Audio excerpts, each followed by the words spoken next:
Well, good evening. Happy Thursday. Thank you for joining us for this News 9 digital extra on a budding industry. I'm WTOV 9 evening anchor Dylan Cleland.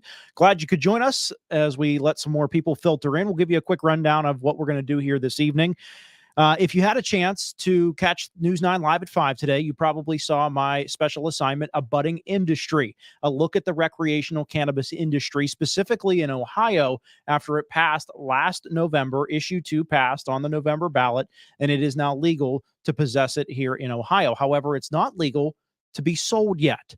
Those regulations are still being worked out. We're going to dive into that. Also, what kind of impact will this have on the economy, job growth in the area? What type of jobs are there? How do you get trained for them? We're going to talk a little bit about that tonight. I have some leftover sound bites. They didn't quite make the cut for that special assignment that we said that we had, but I like them because they do a good job of explaining a little bit about the industry. So if you have a few minutes, we're probably going to be on for about a half an hour. Please leave comments, questions. I'll try to answer them. I'm going to put a disclaimer out there. I'm not an expert on this. However, I've spoke to some experts, so I have a little bit of insight into what's going on in this industry. Furthermore, I have some resources I would like to share with you all, including the biggest one is the Department of Commerce's website, specifically the Division of Cannabis Control. We'll get into that in a minute and talk a little bit about what they do and what all they are working on right now to make things legal and legal to be sold. Of course, it is now legal in Ohio, as we mentioned. This is a growing industry, a budding industry, if you will. And so that's what we're kind of looking at tonight. First, I want to kind of go through a quick run through of the story that aired at 5 o'clock, just to give you some background if you did not see it. Basically, right now, as it stands, the Division of Cannabis Control and the General Assembly, obviously in the State House in Columbus, are continuing the process of working out some concerns and some issues that they had with the bill as it was written and as it was approved. And then, of course, the vote to say, yes, it can happen. So here was Representative Jamie Callender. He's a big proponent of recreational use being allowed here in Ohio. He's from the Cleveland area, Ohio's 57th district, to be exact. He had a lot of insight on the General Assembly side of things and the law side of things in terms of policy making and what they wanted. I want to share with you a soundbite from him where he talks a little bit about the concerns that were originally had with this when it was passed. Office of Cannabis Control within the Department of Commerce has done a fantastic job of putting together a rules packet, or a number of rules packets actually, that address a lot of those fears. There was a real concern about children and protecting children from access, protecting people who didn't want to be exposed to secondhand smoke, driving under the influence, and I think they're dealing with that very well in the rules they're putting in place.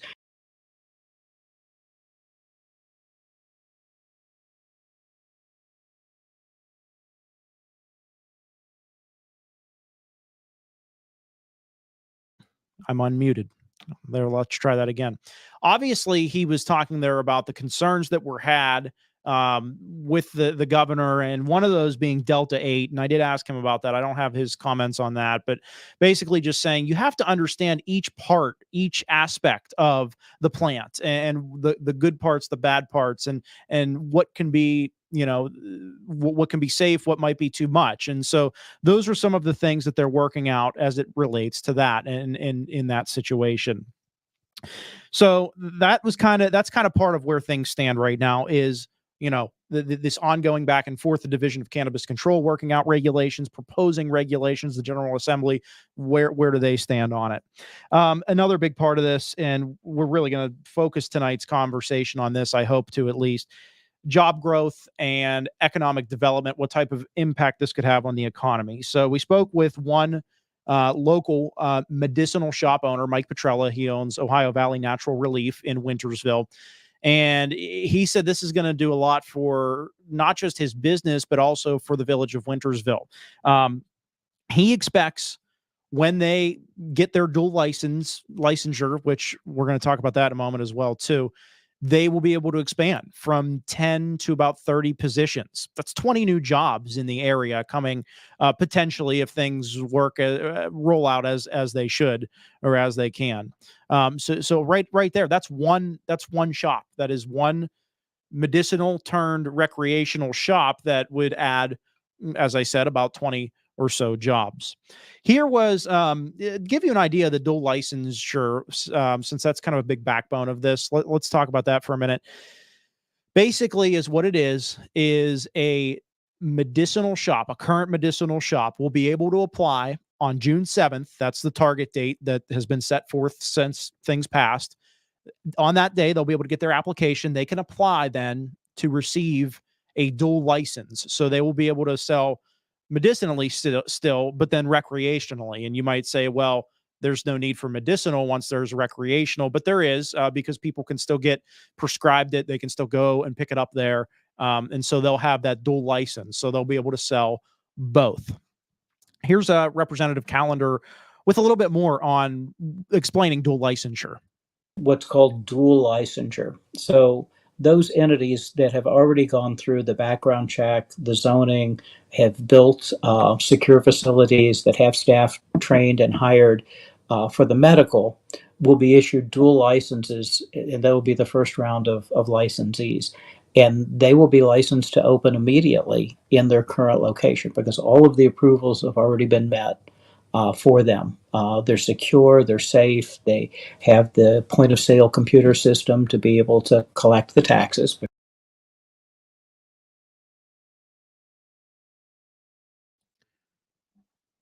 See if we can return here. Okay, we are back.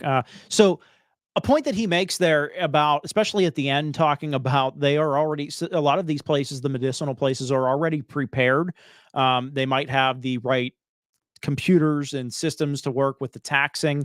And we'll talk a little bit more about the taxing aspect of it. So there's a 10% excess tax that's going to be on in addition to sales tax.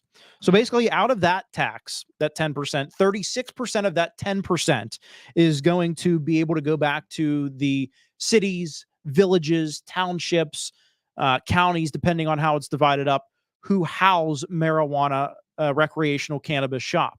Wintersville, for instance, they have two. They have the Ohio Valley Natural Relief, and then there is a Sunnyside, which is on Sunset Boulevard.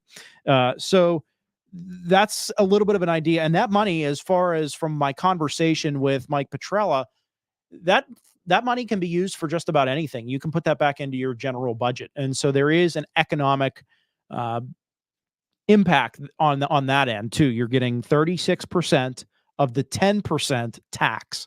I know that might be a little bit confusing if you're not a math person. Like, I'm not really a math person. You might be like, wait, but think about that. That's about a third. That's a little over a third of that 10% is going to come back to the local villages, townships, etc.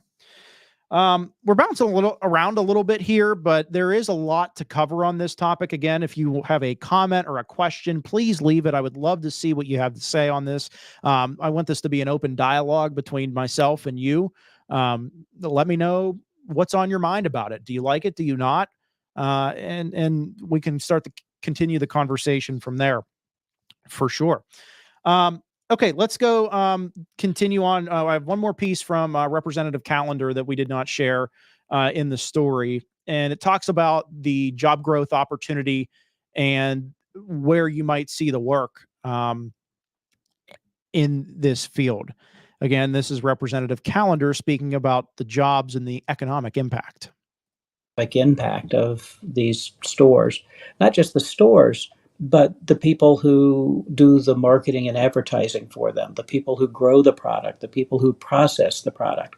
Those are all separate licenses that each of those license holders has a number of employees currently in the medical field. And as it expands, that's going to increase.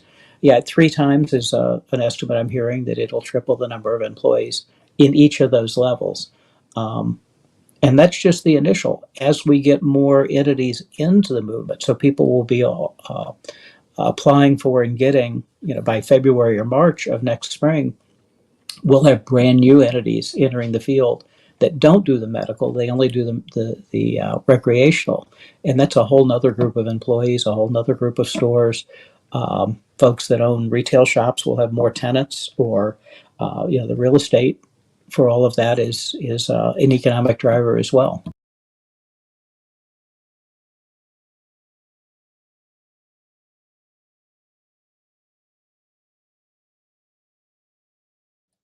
So you hear how it's going to impact several fields. He mentions real estate. He talks a little bit about different, people that'll have to come in and do the types of work, and to kind of go along those lines, and transition into the job growth and the types of jobs we might be seeing. We heard a little bit from Daniel Califf, the chief growth officer from Green Flower. He it was one of the sources in my story and had a lot of insight. So Green Flower, to give you some background before we get to the part about the jobs that I wanted you to hear from him. Green Flower is an online program, online company, if you will, that is offering cannabis industry specific training. I'm looking at my notes to get that wording properly. They have certificate programs for individuals, for people that might want to start their own business or get into it for the first time. There is even a program he referred to me as an MBA in cannabis. So, you get your degree and a business degree basically in how to operate a cannabis business, if you will. Talking about Green Flower, some of those positions that he mentioned that they have targeted programs and certificates for include the cannabis retail specialist, the cannabis cultivation specialist, and the extraction and product development specialist. All three of those are workforce training programs that can be completed online, some in 9 weeks, some lasting up to 6 months, depending on what program you might get into. Those business ones are a little bit lengthier, but you could get your certificate in 9 weeks. And Caliph said a lot of times is what they see with this is people maybe wanting a career change. Here's what he had to say about the ages of people that they've had enroll in their programs. Students who complete our programs at any level get priority access to and free profiles and careers in cannabis, and they're already seeing jobs posting in Ohio and certainly in surrounding states as well. And so now's the time, from what we can see, to get trained and get ahead of the game, because the jobs are starting to pop up, and they're going to be much more so as soon as the licenses come out. So it's a perfect time to start thinking about training. And what we find and what we hear from industry experts is, if you can take, and I'll say that the vast majority of our students are between the ages of 26 and 38. So they tend to be career changers, or people that are in a career they don't really enjoy. And so if you can take the skills you have from another industry and couple them with this training and education, you're going to be really well prepared to do well in the cannabis industry. So he talks about the ages, and a lot of people might be looking for a career change, and that is maybe why they decide to get into the cannabis industry. Maybe you don't like what you're doing and you want to try something different. It's a growing industry, and it continues to expand as more states legalize it, but recreationally across the United States. Another part of that, this Green Flower program, from what I've learned and from what Dan shared with me, there's a lot of potential for jobs right out of the program. They have a good partnership that they place people. And in fact, so these classes are not only offered online, they are also offered at various universities and community colleges. In particular, Kent State University has a program that he says they've been they've had going on for about 6 months now. And in its first 6 months, it's been very successful. And that's kind of where, this is continuing to trend. It seems like. Probably got another 15 minutes or so here if we can continue to talk about some of these points from the story. We'll share a resource here in a little bit that I'd like you all to know about. If you have any comments, questions, you don't have to agree with what some of the folks that we're showing you sound are saying. You might disagree, you might agree. let us know. We want this to be an open platform to discuss real life issues, real life topics that are affecting everybody. It's not just an Ohio issue. It could be coming to West Virginia at some point too. We've seen Ohio legalize it recreationally. West Virginia is not there yet, but maybe they will be. So continue to think about what you might have to say, if anything, and please share if you do. I have two more pieces that I want to share from Dan Califf, the Chief Growth Officer with Green Flower. In particular, one about that second part of the education that they do, the business side of things. So they offer as he said, and you'll hear him say it, an MBA in cannabis with all kinds of different avenues. You have to know different aspects. It might be a field that you currently work in, or you might know someone that currently works in that field. Here's what he had to say about that. For Kent State, again, fully online, so anywhere you can take it from anywhere, is called the Business of Cannabis.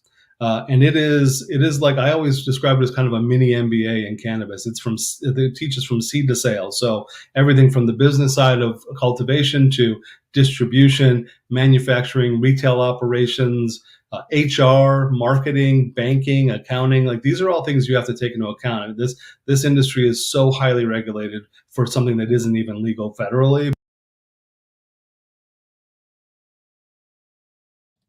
Couple points to that I want to make mention. It is not seed to sale. That was the first part. My apologies. Seed to sale. So you have to know everything about the plant. You have to know everything about how it could be, produced and sold. And then you have to know that business side of it too. The financing, the accounting, the marketing, the HR side of your business too. So there's a lot of different avenues that this is going to open up for businesses in terms of work, for people who might be looking for a career change or looking to learn more about it. The other part of that was right at the end, and he was talking a little bit about, again, all those avenues you can go down. So those are all things to keep note of. I asked him, and this part aired in the story, about, what about money? People always want to know, what's my paycheck going to look like, right? I think everyone can pretty much agree on that. What are you going to be making? Well, according to Califf, he says most entry-level positions start around $30,000 to $40,000 a year. Okay, it's not bad. Well, am I going to be making that forever? No, he says there's room for upward mobility, which makes sense if you connect back to what we just heard from him, talking about all of the different avenues you could go down and places you could work and fields, aspects of the field you could work in. There's opportunity for upward mobility, is what he said. And he said that eventually you could probably make your way to six figures, $100,000 for working in the cannabis industry. Now, of course, that could be over a period of time, but that's the case with most jobs, right? You're not going to walk into that right off the bat, most cases.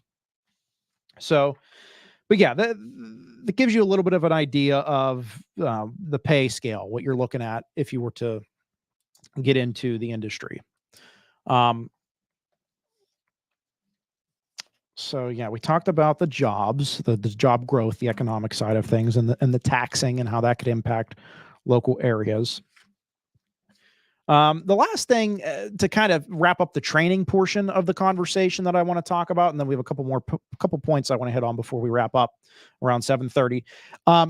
He kind of makes a little bit of a light of the situation, but not really, and just saying, you want to know exactly what you're putting into the candy bar or the candies that you might be consuming if you're buying them. So from a training side of it, you have to know exactly how much of all those different, remember all those different aspects we talked about at the beginning, Delta 8, hemp, all the different parts, THC, you need to know, and that has to be measured out particularly because you don't want to have a piece of candy per se that goes to somebody that is too much. He talks about dosing here. dosing is important too. If you walk into a recreational dispensary and you see, and someone tells you this candy bar is going to help you sleep, if they don't tell you to start with one square of the candy bar, you might just eat the whole thing and you end up in the hospital because you've had too much. And so we teach all the things that are important to help anybody who comes into that dispensary, because they'll know they'll understand it from the ground up. And same thing on the cultivation side. The cannabis plant is very technical in the way that it's different, and the way you grow it, the flowering cycle works, and the trimming and harvesting and processing and getting it ready to go to manufacturing is pretty significant. And so we teach everything from the soil to pests and diseases and how you deal with that to processing and getting it ready to go out. And then the product development, that extraction and program. It's a very complicated process to take a plant and extract what you want from, where it's THC or CBD or CBG, et cetera, and then infuse it into products. And so, as of the last 2 years, the 60% of everything that someone consumes in the cannabis industry is an edible. And so this program really teaches, there's so many different methodologies.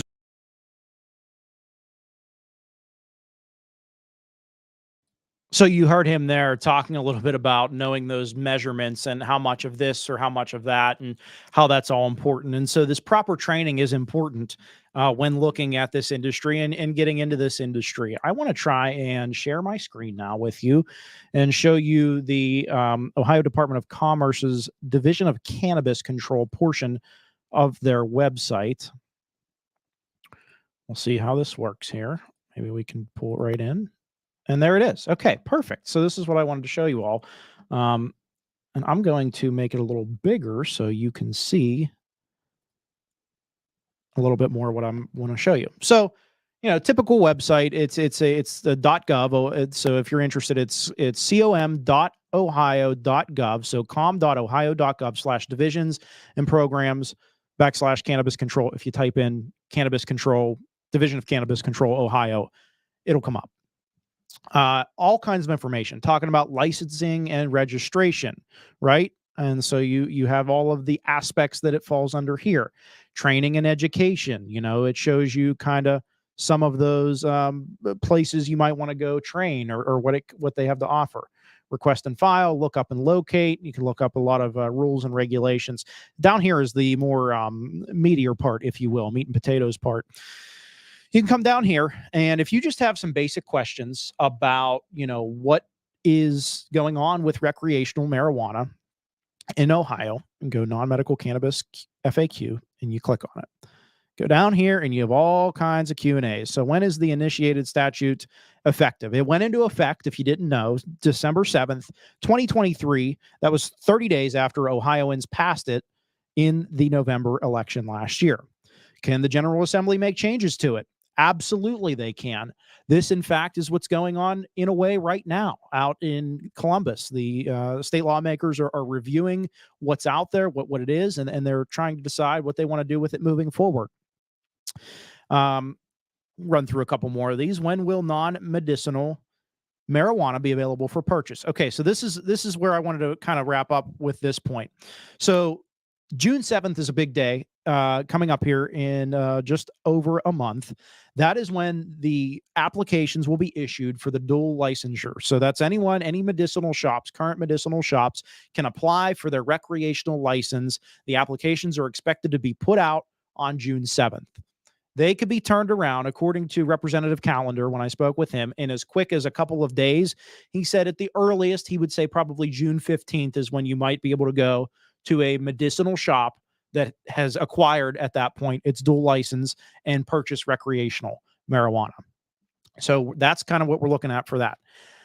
Now, what if you're someone who wants to start a business, or what if you're someone who, is like, yeah, let's start a recreational cannabis store? Okay, you're going to have to wait a little bit longer. That is not going to be until later on this year. And that will be, let me find the exact date. I have it written down here somewhere. September 7th. That's when they expect those applications to be put out. So the Division of Cannabis Control provisional license for non-medical facilities are expected to be out September 7th. So that's kind of where we're looking at time-wise. And at that point, it'll take a few months because they don't have the register, sales registers with the taxing. They don't have all those regulations in place. So that's going to take a little bit longer than the current, than if you were already a medicinal shop owner and, are applying for that license. Going back to this one, can they make changes to the statute? Both Califf, actually all three, Califf, Petrella, and Calendar, all three of the folks who I spoke to for this story, so they expect things to change, and a lot. This is something new. It's just like anything else that's new. You're going to have things that people like. You're going to have things that people don't like. You're going to have things that work. You're going to have things that don't work. And so they are expecting changes to take place for a significant amount of time. Some other just FAQs and some deeper information. If you're interested, you can find that again at the Department of Commerce's Division of Cannabis site. They also have a section on cultivators and processors. So these are the folks who are growing it, making it, testing it in labs, making sure it's good to be sold legally and on its on a timeline properly. Excuse me.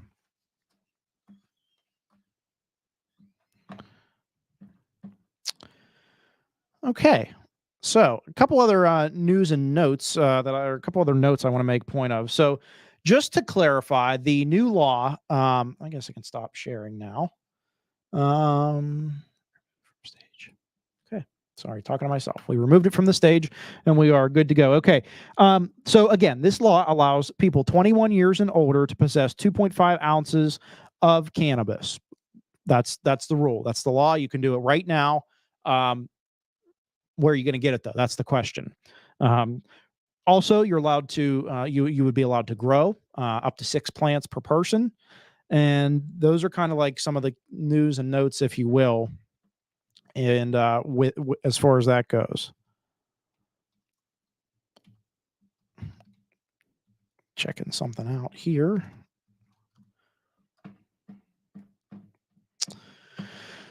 And so that's kind of where we're at. Sue does have a question, and I did say at the beginning, I am no expert when it comes to this. So Sue asks, will there be a monthly point system like the medicinal that you can only purchase a specific amount per month? And so again, I'm not an expert. I'm not going to lie. I don't have the exact answer to that question, but is what I can do is I'm going to use this resource here and see if we can't find an answer.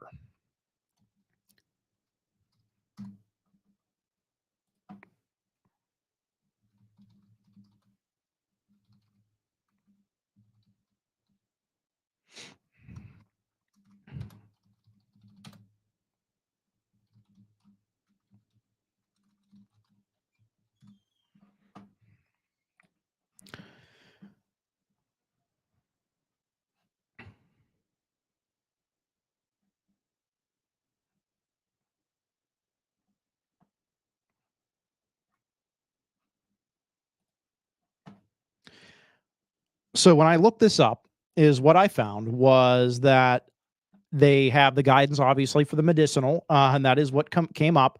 I'm going to say that is one of the regulations that might still be being worked out. Like I said, the possession is 2.5 ounces. So we know that you can possess up to 2.5. But in terms of a month total, I don't know that we have an answer on that yet, or if there is, I might not be finding it. Additionally, in addition to that 2.5 ounces of marijuana, you can possess up to 15 grams of marijuana extract. This is according to a Forbes article that I found here. Individuals can purchase marijuana from retail locations or grow up to 12 plants inside the residence where at least two adults reside. So basically, again, it's 6 plants per person, 12 if you have 2 people in your house. So, Sue, thank you for the question. I apologize. I might not have given you the answer you were looking for, but I hope that it might have been able to at least give some folks a little bit of an idea with that how much you can possess. So yeah. That's about all I had prepared for everyone. If there are any more questions, I'll hang on for a minute here if anyone has anything. If not, I really appreciate everyone tuning in for this News9 Digital Extra. We covered a lot, broke down this story. If you did not see the story, you can go to WTOV9.com. I'm going to drop the link right now into the chat, so you should all be able to see it. I'll comment it on everything. Hopefully that'll work. And yeah, you'll be able to go. You can go and watch it right now online, or you can watch it tonight. It'll be airing again on News9 at 10 on Fox 9. So here we go. I'm going to post this. Yep, looks like it just went out there. So you can copy that link, try and click on it. I'll pop it up on the screen. That's what you're looking for if you're interested in watching this piece in full. It is, again, going to air again during News9 at 10 on Fox 9 tonight. And this will archive on here too, this News9 Digital Extra, if you'd like to check out more or watch it back and see if, oh, what was that number or what was that stat? You can most certainly do that if you would be so inclined to do that. Candy, thank you. She says this was a very informing piece. I really appreciate that, Candy. The goal of these digital extras is to do just that, is to create conversation and provide additional information. So appreciate you watching. Hopefully everyone shares some similar sentiments as Candy. That's all the time we have for tonight's A Budding Industry News9 Digital Extra. We hope you continue to join us as we grow our digital work here at WTOV9 through conversations like this, where we can get us together and chat. Be sure to like and subscribe to WTOV on YouTube. Follow us on the WTOV9 Instagram, X, and Facebook pages. And of course, you can always catch the latest news headlines at WTOV9.com. Thanks for joining us tonight, folks. Hopefully we gave you something that you didn't know before. Have a nice night.